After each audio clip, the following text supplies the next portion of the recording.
우리에게 좋은 일이 일어납니다. 우리 더욱 하나님 가까이 가서 하나님을 전심으로 사랑하십시다. 여러분은 주로 어느 때 상처를 받습니까? 상처 안 받으십니까? 난 전혀 안 받는다. 그런 분 계세요? 어느 때 상처를 받습니까? 남이 나를 무시하거나 나를 밀어낼 때, 우리가 거절당할 때 우리는 상처를 받습니다. 아주 오래전 이야기입니다. 제 둘째가 초등학교 가기 전의 이야기입니다. 우리 동네에 좀 천덕꾸리같이 좀 그런 아이가 하나 있었어요. 하루 얘가 우리 집에 와갖고는 두드려 그래요. 제이야 놀자, 제이야 놀자 하고 불렀거든요. 근데 오늘 그 녀석이 웬일인지 싫어했어요. 안 놀아. 그러니까 얘가 한참을 대문 밖에 서 있다가 그때 반응이 없으니까 돌아서서 가는데 그 어린 기 뒷모습이 그렇게 슬퍼 보였던 것이 벌써 30년도 더 됐는데도요. 제 기억 속에 살아있어요. 제 아들이나 그 아이나 그때 그 사건을 기억하는지 모르지만은 사람이 애가 늘어나고 남한테 거절당했을 때 우리는 원초적인 상처와 아픔을 겪게 마련입니다.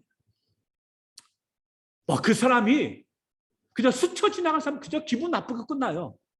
그런데 우리가 마음을 주었거나 참 어떤 그런 마음의 깊은 관계일 때 우리가 그걸 당하면 그 상처는 사실 오래 마음속에 상처기를 남을 수밖에 없습니다.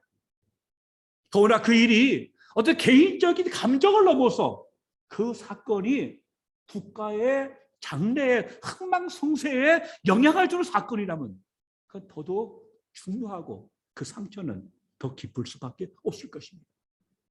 오늘 본문은 바로 그것을 다루고 있습니다. 우리는 지난 시간에 하나님께서 어떻게 사무엘을 통해서 이스라엘을 회복시켜 줬는지를 배웠습니다. 이스라엘 백성이 하나님을 사모하고 그 일에 3일 온 백성을 다 미스바로 불러 모았습니다. 그럼 미스바 성회를 열었어요. 회개하고 다시 이스라엘이 신앙으로 돌아왔거든요. 그럴 때 블레셋이 쳐들어왔고 우린 이겼어요. 결국 잃어버린 땅까지 회복하면서 참으로 이스라엘되는 영광을 회복하는, 자존심을 회복하는 국가의 큰 전환점을 이룬 것을 왔습니다. 그리고 그 사건의 중심에 누가 있습니까? 바로 사무엘이 있었어요. 여러분, 사무엘의 존재감이 얼마나 컸던지요. 성경은 그렇게 되어 있습니다. 사무엘이 사는 날 동안에 감히 블레셋이 이스라엘을 쳐들어오지 못했습니다. 그 정도로 사무엘 한 사람, 그 하나님의 사람의 존재감은 대단했었어요. 그런데 세월의 장사가 없다고 오늘 본문 보면 그 사무엘의 인생 황혼이 다가왔어요. 오늘 본문 읽기 시작합니다. 8장 1절입니다. 사무엘이 늙음에 그의 아들들을 이스라엘 사사로 삼으니라고 말씀을 하고 있습니다. 사무엘이 늙었어요. 그래서 사무엘이 늙어서 이 사람이 실수를 합니다. 그건 뭐냐면은 자기 아들 둘이 있는데 그 두 아들을 브에세바 지방의 사사로다가 세워서 보냈어요. 그 아들의 이름은 여기에 보면 하나는 요엘입니다. 요엘은 누구냐면 여호와는 하나님이시라는 뜻입니다. 둘째 아들 이름은 아비야예요. 그 뜻은 하나님 아버지시다 그런 뜻입니다. 아무래도 사무엘 믿음 중 사무엘의 두 아들을 낳으면서 그 이름을 지을 때는 어떤 뜻이 있을까요? 그 말대로 살으라는 염원이 있지 않겠습니까? 그런데 오늘 보니까 이 두 아들은요 전혀 아버지 기대와는 다른 길로 걷고 있어요. 천하의 사무엘도 아들만큼은 마음대로 안 됐어요. 여러분 참 장담을 쏘는 게 자신농사입니다. 장담 못해요. 이 사무엘조차도 엘리처럼 두 아들을 제대로 키우지 못했던 것 같아요. 그래서 두 아들을 사사로다가 브엘세바 지방에 파견을 시켰는데 그만 이 두 아들이 해서는 안 될 짓을 했어요. 자기 이익을 위해서 판결을 굳게 하고 뇌물을 먹은 겁니다. 사실 한 공동체를 와해시키는 데는요, 이것만큼 책방도 없어요. 돈만 주면 판결 굳게 하면 말입니다. 그 공동체 뭡니까? 신뢰가 깨져요. 공동체가 그냥 비틀부터 무너지고 말거든요. 그러면 이게 아주 중범죄거든요. 근데 심지어 다르게 살아야 할 지도자인 사사가 이 모양이니까 굉장히 이것이 문제가 되는 것을 볼 수 있습니다. 자, 그러자 이제 이스라엘 장로들이 일어서는 겁니다. 일어났어요. 그래가지고는 어떻게 됐습니까? 그의 아들들이 자기 아버지의 행위를 따르지 아니하고 이익을 따라 뇌물을 받고 판결을 굽게 하니라. 여러분, 사사는요 원래 세습직이 아니에요. 아버지가 사사라고 사사직을 자식한테 물려줄 수 없는 거예요. 왜냐하면 이거는 하나님의 은혜 카리스마로 되는 거거든요. 그래서 하나님께서 그에게 영감을 주시거나 그가 주의 음성을 받든지 어떤 영적인 사건이 있어서 부여되는 것이지 세습직이 아니에요. 근데 여기서 사무엘이 실수를 한 거죠. 그러한 모습들을 이스라엘 지도자들이 장로들이 다 주시하고 지켜보다가 다들 일어나 갖고 모여서 남아있는 사무엘한테 간 겁니다. 근데 여기 보면 재밌는 단어가 나옵니다. 이 사람들이 아주 일어섰는데요. 그냥 아주 확 뭉쳐갖고요. 조직적으로 뭉쳐갖고는 이따가 싶어갖고 이제 사무엘을 찾아가게 된 거죠. 근데요, 오늘 본문에서 사무엘을 해서 변명을 한다면 이렇게 변명할 수 있어요. 브엘세바는 예루살렘부터 남쪽으로다가 75km에 위치한 지역입니다. 우리가 대한민국을 백두에서 뭐라고 합니까? 백두에서 한라로 가잖아요. 이스라엘은 단에서 브엘세바예요. 그러니까 단이 북쪽이고 끝이고 브엘세바는 남쪽 끝이거든요. 그런데 사무엘은 항상 길갈과 베델 그리고 미스바를 순회하면서 다스렸어요. 근데 브엘세바는 최남단이다 보니까 이 사무엘이 거기까지 행정력이 미치지 못했어요. 그러니까 아마 사무엘은 자기 대신 자기 대리인으로다가 아들 보내서 너희가 좀 잘 가서 다스리라고 아마 위임했던 것 같아요. 근데 이 아들들이 사고를 친 거죠. 어쨌든 이것은 잘못된 것임은 분명합니다. 자, 사절 보세요. 이스라엘 모든 장로가 모여 라마에 있는 뭡니까? 사무엘에게 나아가서 말을 하고 있는 것입니다. 이 말을 직역하면은 그래서 그들은 스스로 사람들을 서로 모았다는 것입니다. 그러니까 장로들이 딱 보고 있다가 아주 조직적으로 야 모여 해갖고 다 모였어요. 그리고는 뭡니까? 무언가를 요청하기 위해서 남아에 있는 사무엘을 찾아간 겁니다. 그래서 자신들의 뜻을 관철시키고자 시도하는 모습을 보고 있습니다. 그것이 무엇입니까? 자, 5절을 보겠습니다. 5절 보시면은 그에게 이르되 보소서 당신은 늙고 당신들의 아들들은 당신의 행위를 따르지 아니하니 모든 나라와 같이 우리에게 왕을 세워 우리를 다스리게 하소서라고 요청하고 있습니다. 그럼 여기서 장로들이 뭘 요구하고 있습니까? 뭘 요구해요? 왕을 요구해요. 근데 왕을 요구하기 위해서 핑계대는 게 뭡니까? 당신이 너무 이제 늙었어. 당신이 이제 지는 애야. 그리고 당신의 아들들은 당신처럼 올바르지 못하고 이 사람들은 자격이 안 된다. 이건 잘못된 거다. 그러면서 그 두 가지를 빌미 삼아 핑계 삼아서 결국 하고 싶은 얘기는 뭡니까? 우리에게 왕을 달라는 겁니다. 왕을 달라는 거예요. 자, 근데 왕을 달라는 그 밑바닥의 동기가 뭡니까? 그 동기가 뭐예요? 모든 나라와 같이 우리에게 왕을 세워 우리를 다스리게 하소서라고 요구한 것입니다. 바로 정말 그들이 하고 싶은 얘기 뭐냐면 우리도 다른 나라들 열방처럼 왕을 세워서 왕이 우리를 다스리는 그런 왕정 체제를 갖고 싶다. 그런 일을 허락해 달라고 사무엘 때 오게 된 것입니다. 그런데 사무엘의 반응이 뭡니까? 할렐루야 웰컴했어요. 6절 보세요. 우리에게 왕을 주어 우리를 다스리게 하라 했을 때 사무엘의 그것을 기뻐하지 아니하여 여호와께 기도했다고 말씀하고 있습니다. 자, 사무엘의 그 말을 듣고요. 아주 온짠했어요. 아주 불쾌했다고 다른 성경은 그렇게 쓰고 있습니다. 그렇게 쓰고 있어요. 왜 그것을 사무엘이 불쾌하게 여기고 아주 마음이 상했을까요? 왜 마음이 상했을까요? 결국 그것은 말은 뭐냐? 이제까지 이 나라를 정말 사무엘이 평생에 목자의 신령을 가지고 잘 섬겨왔는데 그걸 뭡니까? 당신이 아니고 우리는 왕을 달라고 해서 말하고 있는 것이 아니겠습니까? 근데 하나 우리가 알아야 할 것은요. 당시 왕정은 고대 근동에서 가장 선진적인 정치 체제였습니다. 당시 이스라엘은 부족 국가였거든요. 12지파가 나누어서 그때마다 일이 생기면 뭉쳐서 뭐 했는데 사실은 굉장히 비효율적이었어요. 거기에 비해서 왕정은 강력한 중앙 집권의 힘을 가지고 야 모여 하면은 다 모여갖고 일사천리로 모든 일을 했거든요. 그래서 뭐 탑도 크게 세우고 도시도 만들고 하면서 굉장히 앞선 문명처럼 보였던 것이 당시의 왕정이었어요. 그러니까 이러면서 뭔가 한 발 뒤처진 이스라엘 장로들 생각을 야, 저 나라 봐라. 뭐가 이렇게 착착착 되지 않느냐.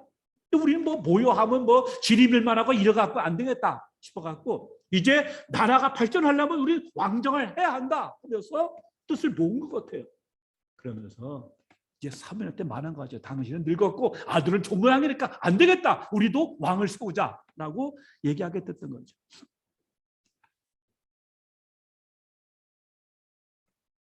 문제는 뭐냐면은 그 부국 강병의 수단이 모든 나라와 같은 왕을 세우자는 데 있었던 것입니다.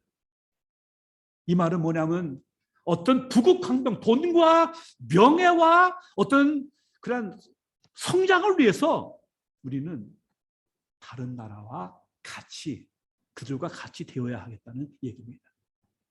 사실 당시 모든 왕정은요, 왕이 톱이면서 탑이면서 거의 신격화됐었거든요. 왜? 왕은 항상 하늘의 아들이었어. 항상 그러거든. 태양의 아들. 거의 신격화 시켰거든요. 그게 대부분 그 흐름이었거든. 그러니까 이스라엘의 왕을 세우면 틀림없이 그리로 갈 수밖에 없는 위험성이 있었던 것을 여기서 알 수 있는 것입니다. 그리고 근본적인 말의 이유는 뭐냐면요.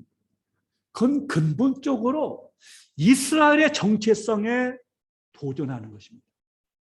왜냐하면 이스라엘은 애굽의 강력한 바로 왕에서부터 해방돼 갖고 광야에 왔어요. 그리고 출애굽기 19장에 보면 우리는 시내산에서 그들은 하나님과 언약을 맺었습니다.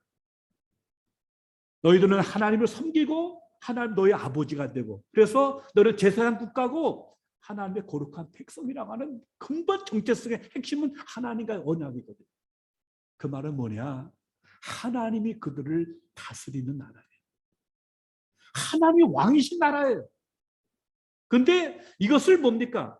정면으로 거부하고 우리는 하나님 왕되는 거 원치 않고 우리 왕을 스스로 세워서 그 왕이 우리를 다스리는 열방과 똑같은 체제를 갖고 살고 싶다고 하는 것이 이들의 본뜻이었거든요.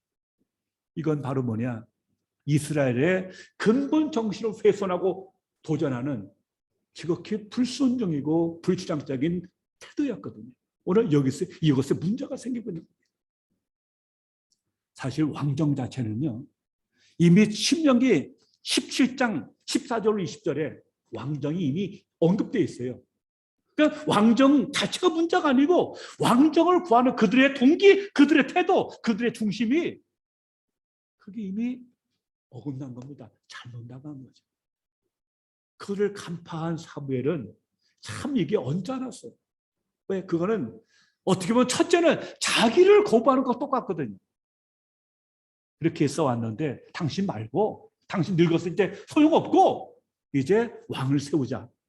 그러면서 어떻게 본다면 사무엘의 개인을 거부하고 이렇게 필요 없다고 밀어내는 것 같은 느낌을 받았어요. 마음이 상했어요. 속상했어요. 불쾌했어요. 그래서 그 마음을 가지고 이 사람은 하나님께 기도하는 겁니다. 아마 보통 사람 같았으면 야단을 치고 막 저주했는지 모르지만 사무엘이 누굽니까? 기도의 아들이고 기도로 살아왔고 그리고 평생 하나님의 삶이었기 때문에 이 문제 앞에서도 개인적인 감정을 드러내는 게 아니고 그건 하나님께 기도했습니다. 뭘 기도했을까요? 여기 전체에 미뤄보면 하나님, 이들이 나를 거부합니다. 나를 밀어냅니다. 이럴 수가 있습니까? 또 하나, 저들의 요구를 내가 어떻게 해야겠습니까? 어떻게 대답해야 될까요? 하면서 아마 하나님께 물었을 것입니다. 하나님이 뭐라고 답하십니까? 오늘 설교 제목이죠. 너를 거절한 게 아니고 뭡니까? 나를 거절했다. 이건 단순하게 사무엘과 이스라엘 장로들과의 대화가 아니고 두 그룹 사이의 문제가 아니고 이건 근본적으로 하나님과의 관계 문제입니다. 이건 다시 말씀드리면 이스라엘이 왕을 달라는 건 뭐냐? 그들의 실제적인 왕이신 하나님을 뭐요? 거부하고 부정하는 겁니다. 그 근본에 하나님과의 관계가 거기 얽혀 있어요. 그러므로 하나님께서 뭐라고 하십니까? 너를 거절하는 게 아니고 나를 거절하는 거다. 너를 부정하는 게 아니고 왕된 나를 부정하는 것이다. 그렇게 말씀하십니다. 사무엘아, 섭섭하냐? 넌 처음 겪지? 나는 이태껏 겪어왔단다. 이스라엘이 애굽을 떠나서 광야 생활부터 시작했어. 오늘 이 시간 이때까지. 여러분 이스라엘 역사는 뭡니까? 툭하면 하나님께 불평하고 원망하면서 하나님을 대적하는 역사예요. 그리고 지금 장로들의 요청도 뭡니까? 출애굽 이전에 애굽의 왕정시대 그 정치 체제로 돌아가자는 얘기거든요. 그러니까 이건 출애굽의 정치에 근본적으로 훼손하는 신박한 도전이었어요. 그러면서 하나님께서는 너는 처음 겪냐? 나 이때까지 겪어왔단다 라고 그의 마음을 유해 줍니다. 그런데 놀라운 것은요, 하나님께서 저들의 요구를 뭐예요? 들어주라고 합니다. 그거 참 희한하죠. 분명 잘못된 것임을 말씀하시고 그렇게 아시면서 불구하고 놀라운 사실은 안 돼. 이게 아니고 저들의 말을 들어주라고 해요. 그럼 왜 그러실까요? 아니 잘못된 거 안 끝까지 이건 부정해야지. 근데 하나님 뭡니까? 들어주라고. 왜 그럴까요? 여러분 왜 그럴까요? 이거 궁금하지 않습니까? 뻔히 잘못된 동기고 잘못된 것임을 알면서도 들어주라고 해요. 본문에 분명히. 왜 그럴까요? 어떤 거는요. 만 말로 해도 못 알아들 때가 있고요. 아니 끝까지 안 들을 때가 있어요. 지금 이스라엘이 그렇거든요. 그것도 어떻습니까? 그래 한번 해봐라. 한번 해봐라. 그걸 허용해줘요. 그래서 본인이 그걸 지가 결정하고 한번 그냥 좌충우돌 하면서 부딪혀봐서 아 이게 아니구나 하는 것은 뭐예요? 스스로 깨달으라고. 하나님 우리를 로봇으로 만들지 않았거든요. 자유의지를 가진 사람을 만들었기 때문에 그래 네가 한번 해봐. 그래서 그것에 진짜 그것을 한번 해봐서 몸으로 한번 겪어보고 네 스스로 깨달으라는 거죠.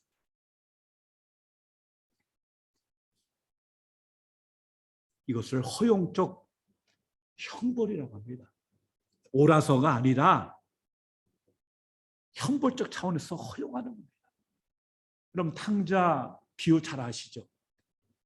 탕자 아버지가 몰랐을까요? 아버지가 둘은 멀쩡히 뜨고 살아있는데도 불구하고 살아있는 아버지한테 유산 달라는 이 아들놈, 이런 십보 갖고 가서 뭘 어떻게 할까요? 걔가 나가서 뻔하지 않습니까? 이놈이 돈 갖고 뭐 할지 아버지가 몰랐을까요? 알아요. 뻔히가 거진도로 타고 까불다가 거진도로 떼고 다 봐요. 불보도 뻔히 봐요. 그러면서도 뭡니까? 그걸 다리 몽대에 분질러 갖고 막는 게 아니고 뭐예요? 그래, 허락해줘요. 어떤 아버지가 바보 같아. 뭐야 그 아버지가?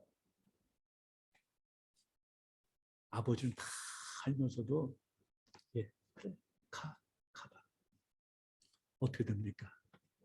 가서 신나게 쓰다가 돈 다 떨어지죠.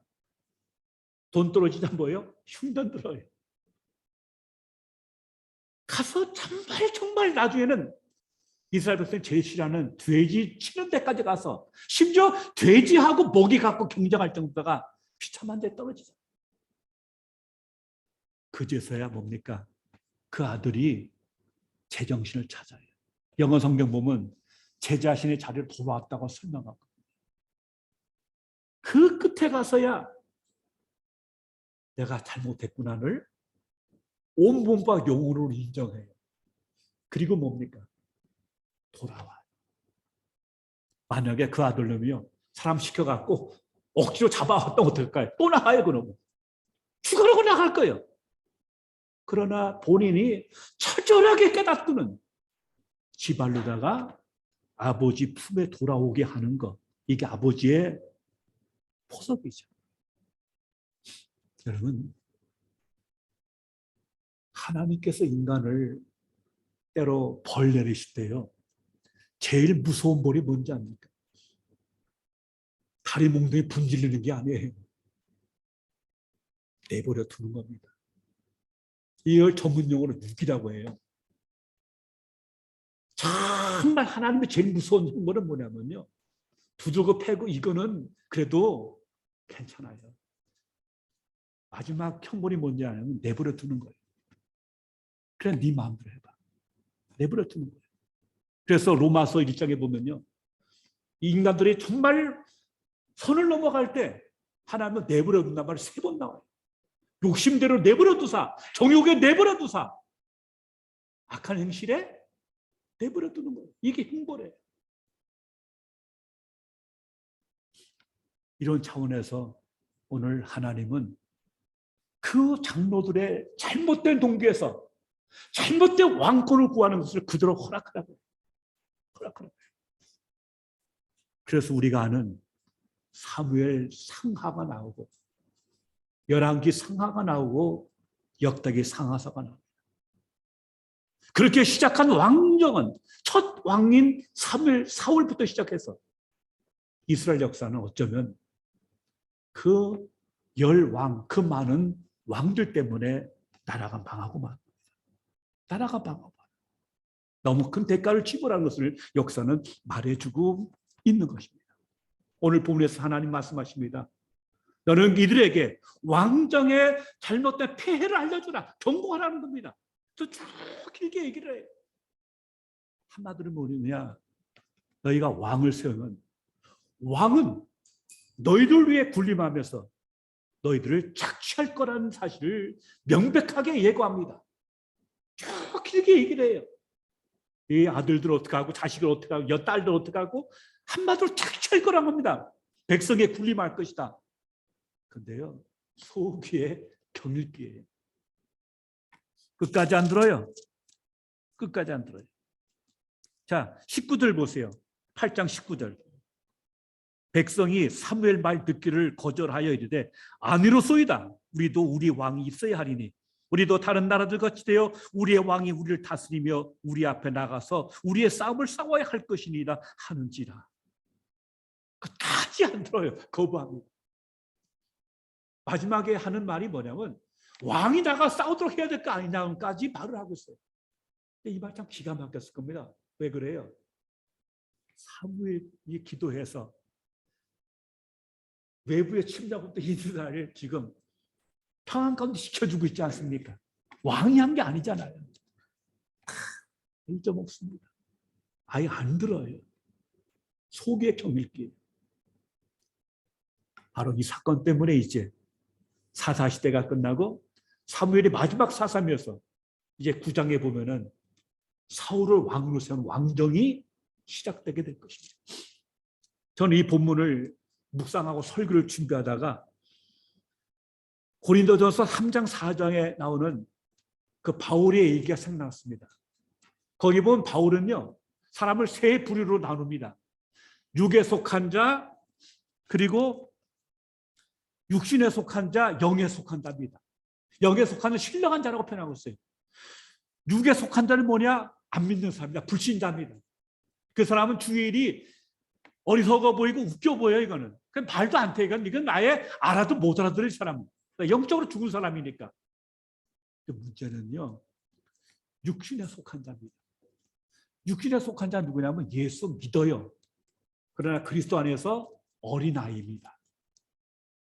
믿긴 믿어요. 근데 어린아이예요. 그러니까 툭하면 시기질 때 빠지고, 애들이 뭡니까? 특기 뭐예요? 나밖에 몰라. 내 뜻, 내 생각, 내 고집대로 하는 거. 이게 육신에 속한 자가. 그리고 영에 속한 자는 누구냐?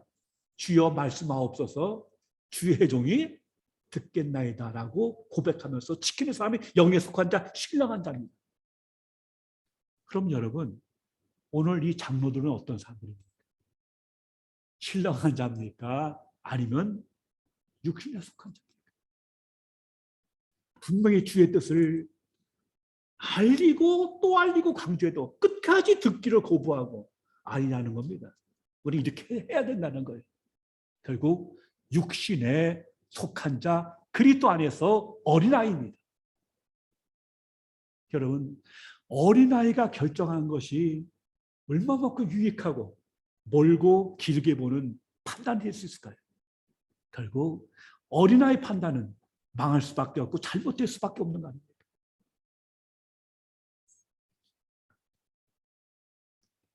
그리고 또 하나, 새벽에 사도행전 7장을 읽는데 7장 33절에 그런 나와요.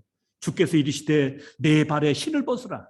내가 선 곳은 거룩한 땅이니라. 하나님께서 모세를 만나는 장면을 스데반이 설교한 거거든요. 무슨 얘기입니까? 모세는요, 그의 나이 40에 백성을 구원하겠다는 거룩한 꿈을 가졌어요. 거룩한 비전을 가졌어요. 그래서 나가서 뭐 했습니까? 시시비비 가려갖고 애굽 사람 쳐죽였고 말았거든요. 자기 딴에는 뭐예요? 한 건 한 거지. 백성에서 한 거예요. 다음 나가서 또 싸워, 동족끼리. 그러니까 비춰내면서 거부했거든요. 야, 네가 나도 죽이려느냐? 그러니까 그 말 듣고 도망가지 않습니까? 왜? 살려고 도망가요. 광야 가서 40년 처가살이를 합니다. 그 잘나고 화려한 모세의 성에서 이건 분배도 없는 처가집 40년. 40년 세월 속에 자존심도 다 사그라지고 인간의 모두 다 사그라지고 그런 이름 없는 목동이 되고 말았어요. 그때 하나님은 그를 만나 주시죠. 그러면서 뭡니까? 내 발에 신을 벗으라. 신은 뭐냐? 주권을 말해요. 자기 자아를 상징합니다. 그래서 신발을 벗어요. 어떤 느낌? 그러고 나서 뭡니까? 너 내 백성을 이끌어내라고 하지 않습니까? 그런 생각 안 들었을까요? 왜 주님? 한참 내가 40년 전에 팍발할 때, 10일 때 내가 하고자 했을 그때 왜 말리고 이제 와서 놔두러 너 뭘 어떡하라고? 아마 섭섭할 수 있었을 거예요. 그때는 뭐예요? 뜻은 좋으나 뭐 동기는 뭐예요? 내 뜻대로예요. 내 마음대로입니다.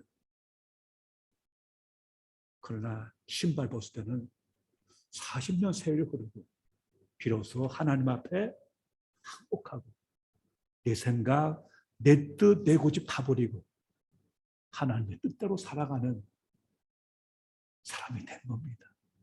그때 비로소 하나님은 그가 평생 하고자 했던 거, 동족을 애굽에서 건져내는 거룩한 사명을 감당할 수 있는 능력 주셨고 그때부터 하나님께서 그와 함께 하셔서 놀라운 기적을 베풀어 주신 줄 믿습니다.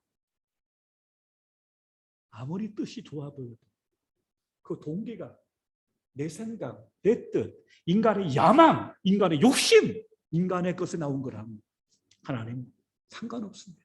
안 쓰셔요.